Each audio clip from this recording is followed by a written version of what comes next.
বঙাইগাঁও জিলাৰ চিজগ্ৰাম ৰাজহ খণ্ডৰ অন্তৰ্গত বালাচাৰ মাত্ৰাখোলা কীৰ্তনপাৰা গোলাপাৰা আদি কৰি যি কৃষি প্ৰধান যি অঞ্চল আছে এই সমগ্ৰ অঞ্চলত আজি কিছুদিন ধৰি পৰিৱেশ পৰিৱৰ্তনৰ কাৰণে এক বিশাল আতংক হৈ গৈছে। যি মৰাপাট খেতিৰ পৰা উৎপন্ন হয়, আমি পৰিৱেশ কৰ্মী হিচাপত দাঁতি দি ক'ব পাৰোঁ এইটো গোলকীয় উষ্ণতাৰ কাৰণে এই বিছাটো হৈছে। কিছুদিন আগত যিহেতু বৰষুণ হৈছিল অত্যাধিক, তাৰপিছত এই প্ৰচুৰ ৰ'দৰ কাৰণে বিছা হৈ গ'ল।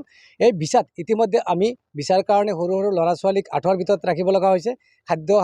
খাদ্য বস্তু যি ভাত পানী আঁঠুৱাৰ ভিতৰত খাব লাগে, দিনতো শুই থাকিব লাগে আঁঠুৱাৰ ভিতৰত।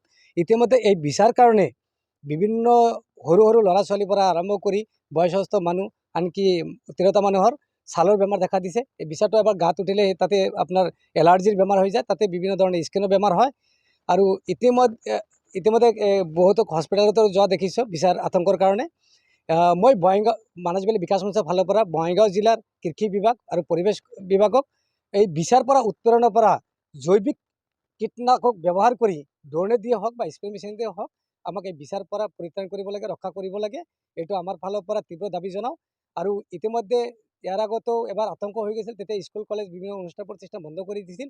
এইবাৰো তাতকৈ বেছিহে বিছাৰ উপদ্ৰৱ দেখিবলৈ পাইছোঁ। আমি জিলা প্ৰশাসনক যিকোনো প্ৰকাৰে আমাক বিছাৰ পৰা পৰিত্ৰাণ কৰি দিব লাগে।